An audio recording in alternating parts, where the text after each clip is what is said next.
ख़िते में सूरत हाल बहुत ऐसी है कि बहुत वोलेटाइल हालात हैं। और जो सेक्रेटरी ब्लिंकन है वो आज रात या कल सुबह किसी वक्त इसराइल पहुंच जाएंगे और फिर उनकी नेतन्याहू से मुलाकात है और फिर उनकी गालिबन वो काहिरा जाएंगे या दोहा जाएंगे और किसी और मुल्क का दौरा भी कर सकते हैं। यानी अब वो अगले चंद रोज़ जो हैं वो मशरिक़ी वस्ता या मगरबी एशिया में ही गुजारेंगे। जी। और इस दौरान जो है वो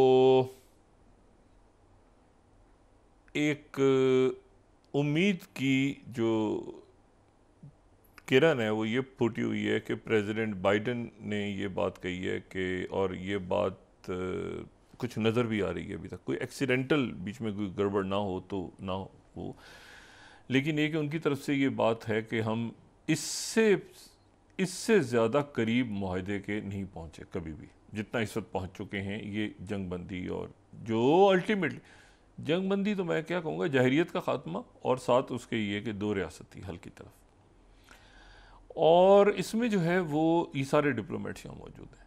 फ्रांस के वज़ीर ख़ारजा जो हैं वो जो है वो पहले तो उन्होंने मुलाकात की थी, पहले वो इसराइल में थे, फिर वो इजिप्ट, फिर वो लेबनान, तो वो बहुत एक्टिव है, ठीक है। और सेक्रेटरी ख़ारजा ब्रिटेन के वो भी इस खत्ते में, और जो सेक्रेटरी ब्लिंकन अब आ जाएंगे तो सेक्रेटरी ब्लिंकन वो करवा के जाएंगे। इसकी जो तारीख रखी गई है जिसका भी ऐलान नहीं हो रहा कि ये, अच्छा एक बात तो उसमें यह है कि गैर गैर एलानिया जो हंगामी मरकज़ या उसको आप कहें, उसको जो भी नाम देना चाहें उसको, वो कायम हो गया है काहिरा में। और वो बिल्कुल काहिरा और जो गज़ा रफ़ा बॉर्डर है उसके करीब एक बहुत बड़ा सेंटर जो है वो तेज़ी के साथ उस पर काम हो रहा है। और वो तकरीबन वो मतलब वो, और वो उस सूरत में जैसे ही ये मुआहदा साइन होगा तो उसके बाद वहाँ से डॉक्टर्स और होस्टेजेस की जो रिलीज़ होगी और फिर कैदियों की जो रिलीज़ होगी, और तो ये सारा उसके लिए वो काहिरा में उसकी तैयारियाँ हो रही हैं। और ये बुध के रोज़, अच्छा डेलीगेशन सारे वापस नहीं गए, ये ज़हन में रखें। ये काहिरा, सब काहिरा में मौजूद हैं इस वक्त। और काहिरा में जो है वो इसराइल के लोग भी हैं, वहाँ पर अरब ममालिक भी हैं, वहाँ पे मेरी इतला के मुताबिक तुर्की के लोग भी हैं, मेरी इतला के मुताबिक वहाँ पे अमेरिकन भी हैं, और यूरोपीय यूनियन के ममालिक के जो अहदेदार वो भी सारे मौजूद हैं। और वो जो है वो वहाँ पर ये जो जो जब रिलीज़ होंगे, वहाँ से एक कैदी रिलीज़ होगा, यहाँ एक यरगमाली रिलीज़ होगा यहाँ से कैदियों की, वो सारा जो प्रोसेस है, जो ये जो ऑफिशियल्स हैं ये मौजूद हैं, लेकिन जो CIA के डायरेक्टर और बाकी सारे लोग भी इसी खत्ते में हैं, लेकिन जो बाकायदा मुज़ाकरात शुरू होंगे दोबारा वो बुध के रोज़ शुरू होंगे। लेकिन सेक्रेटरी ब्लिंकन जो है उससे पहले यहाँ इधर ही रहेंगे। और मेरा ख्याल है कि बुध के रोज़ जो इंडिकेशन ये है कि इस हफ्ते जो अगला हफ्ता है, आने वाला हफ्ता, उसमें ये एग्रीमेंट साइन हो जाएगा। हमास जो है उनका कहना ये है कि हम इसके ऊपर ज़्यादा इत्मीनान नहीं करते क्योंकि पहले भी हमें धोखा दिया जाता रहा है। वो जाहिर है कि क्योंकि देखें आज उन्होंने 10 लोग जो हैं, इन्होंने कहा कि हमने, इसराइल ने कहा कि हमने हिजबुल्लाह के ठिकानों को निशाना बनाया, क्योंकि कल उनकी वीडियो जो रिलीज़ हुई है जो सुरंगों की, तो उससे तो एक सनसनी फैल गई है और हैफ़ा खाली होना शुरू हो गया, क्योंकि ये हैफ़ा के लोग ये समझ रहे हैं कि हम ये सुरंग हमारे नीचे है, यानी बंदरगाह उड़ा देंगे। वो जिस तरह बैरूत में हुआ था, तो यहाँ तो पेट्रोकेमिकल्स भरे हुए हैं ना, बहुत पेट्रोकेमिकल्स हैं हैफ़ा की बंदरगाह पे, तो वो एक चिंगारी भी वहाँ पे गई तो वो पूरी कोस्टल लाइन उड़ जाएगी। तो लेकिन यहाँ जो इसराइल की, अब जाहिर है कि तल अवीव इनके लिए इंपॉर्टेंट है, तो हैफ़ा पे इतनी फ़ौज है नहीं। हैफ़ा वैसे भी नक्शे में आप देखें तो करीब है, बहुत ज़्यादा बैरूत से थोड़ा सा डिस्टेंस है। अच्छा अब ये जो है तो इसमें जो इम्पोर्टेंट बात है वो ये है कि जो बुध के रोज़ ये मुज़ाकरात शुरू होंगे। फ्रांस मौजूद है, अमेरिका मौजूद है, कतर के जो वज़ीर आज़म हैं उन्होंने 2 दफ़ा ईरान से बात की है कि आप इसमें इस दौरान अटैक ना करें। ईरान की तरफ से सरकारी तौर पे कुछ नहीं कहा गया, लेकिन एक अमूमी तासुर यही है कि ईरान इंतज़ार करेगा, देखेगा कि मुज़ाकरात कल को ये ना हो कि इन मुल्कों के ऊपर ये इल्ज़ाम आयद हो जाए कि भाई आपकी वजह से जो है वो मुज़ाकरात नाकाम हो गए। तो कतर ने ईरान से बात की है कि आप इसको डिले करें, और साथ ही अमेरिका को भी बता दिया कि ईरान तैयार, मतलब फिर उसके बाद जो होगा वो फिर मतलब कोई भी उसको काबू नहीं कर सकेगा हालात को। दूसरी बात जो ये है कि हमास ने भी इसी तरह ये बात की है कि भाई मतलब है कि हम उसी पे जाएंगे जो पुरानी, क्योंकि नई कंडीशन बड़ी अजीब सी कंडीशन, नई कंडीशन जो उन्होंने डाली है ना, ये जो नया मुसव्वदा है इसका ताल्लुक हमास से कम है, इजिप्ट से ज़्यादा है। उसमें यह कि फिलाडेल्फी कॉरिडोर पे रहेंगे जो इसराइली फ़ौज रहेगी, तो इसीलिए वो मुज़ाकरात अब हो रहे हैं कि भाई इसको, वो इजिप्ट ने कहा होगा ना हमास से कि तुम इस पर रौला डालोगे, हमारी बात नेतन्याहू नहीं सुन रहा। और प्रेसिडेंट बाइडेन ने फिर कॉल की प्रेसिडेंट सिसी को, अलग से टेलीफोन पे बात की उनसे दोबारा। तो अब काहिरा का एक इम्पॉर्टेंट रोल हो गया, कतर का भी बड़ा इम्पॉर्टेंट रोल है। कतर ने एक और, कतर में एक काम हो रहा था, होते होते रह गया, वो भी बड़ा ज़बरदस्त था, वो मैं अभी बताता हूँ आपको। तो इसमें लेकिन अब ये है कि ये जो अब ये बुध के रोज़ तक यहाँ पर देखते हैं कि क्या सूरत डेवलप होती है। इन्होंने निशाना बनाया 10 लोगों को, और इन्होंने कहा कि हमने हमास के लोगों को, इसराइल ने बॉम्बिंग की जनूबी लेबनान में। उन्होंने 55 रॉकेट दाग दिए जवाब में, पूरे जो तल अवीव इधर उधर, आयरन डोम। अब देखें ना होता क्या है, होता है ये उधर से रॉकेट इतनी कॉस्ट नहीं होती है रॉकेट की, वो रॉकेट मारते हैं, इधर तो आयरन डोम पता नहीं कितने बिलियन का, तो वो इकोनॉमी बिल्कुल जो है ना वो बिल्कुल पटा बैठ गया है, ठीक है।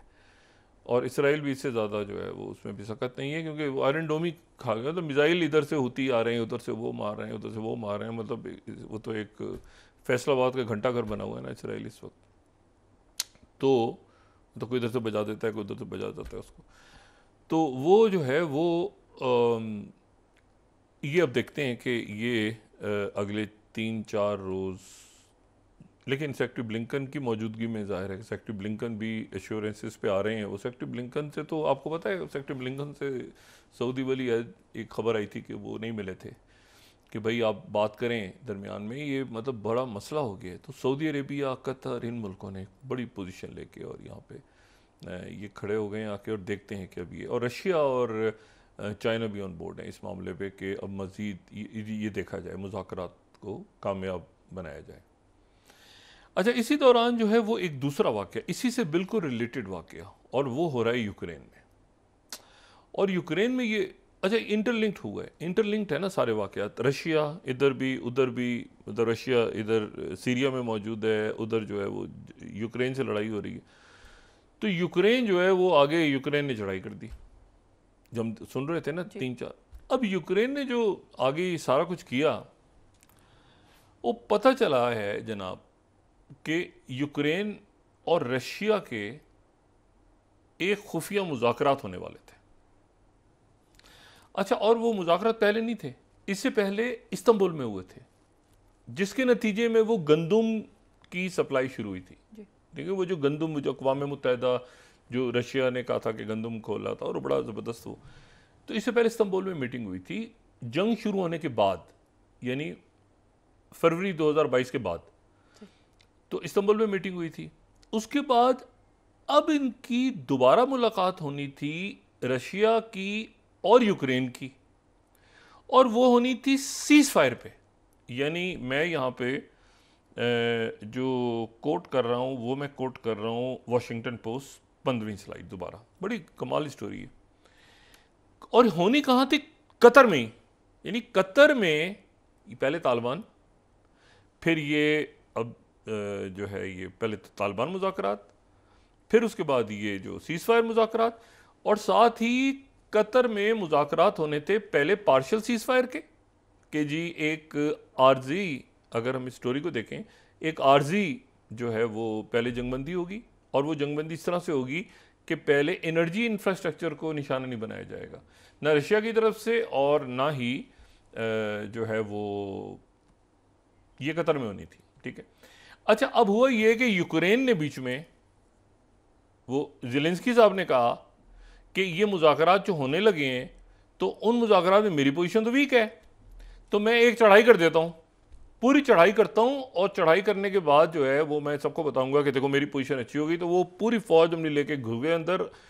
रशिया जो है वो उसमें रहा कि ये तो हमारी तो मुज़ाकरात हो रहे हैं, दरमियान में मुज़ाकरात करवा रहा था अमेरिका और ये वेस्टर्न ममालिक सारे। इन्होंने कतर से रिक्वेस्ट की हुई थी खामोशी से, देखिए ना अब अजीब किस्सा है, कतर से रिक्वेस्ट की हुई थी कि आप ये सीज़फायर करवा दें किसी तरह यूक्रेन की और रशिया की जो है वो, लेकिन वो होनी थी वही चाइना फार्मूला के जहाँ पर जो हैं वो, तो कतर उसमें ज़ेलेंस्की की तो पिटाई हो रही थी। अब हुआ ये कि जनाब ज़ेलेंस्की साहब ने चढ़ाई कर दी, चढ़ाई कर दी तो उसके नतीजे में वो जो मुआहदा था, ठीक है, ये जो है ये, और उसके साथ ही यूक्रेन ने कहा कि जी जो हमने कोर्स ये जो गार्डियन ये हमने इसलिए चढ़ाई की अंदर ताकि ये फेयर टॉक्स हो सकें हमारे साथ, हम जो मुज़ाकरात में बैठे हैं तो हमारे मुज़ाकरात जो हैं वो बराबर की सतह पे हों।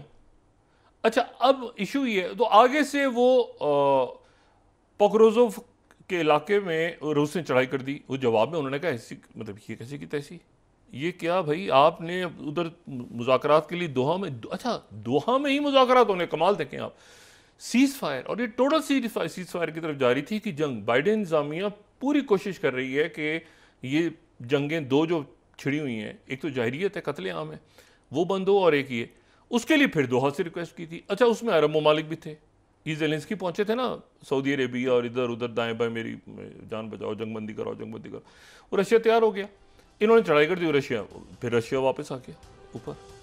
अब जना वाशिंगटन पोस्ट कह रहा है कि ये तो सीक्रेट टॉक्स होनी थी, दोहा में ही होनी थी, यूक्रेन और रशिया की। अच्छा आप जरा वक्फा लें, एक साजिश हो रही है, एक हुकूमत गिराने की साजिश हो रही है, और वो हुकूमत जो है, आप जरा वक्फा लें जी, ब्रेक के बाद डिस्कस करते हैं। और सीआईए गालिबन सियासत कर रही है, गालिबन।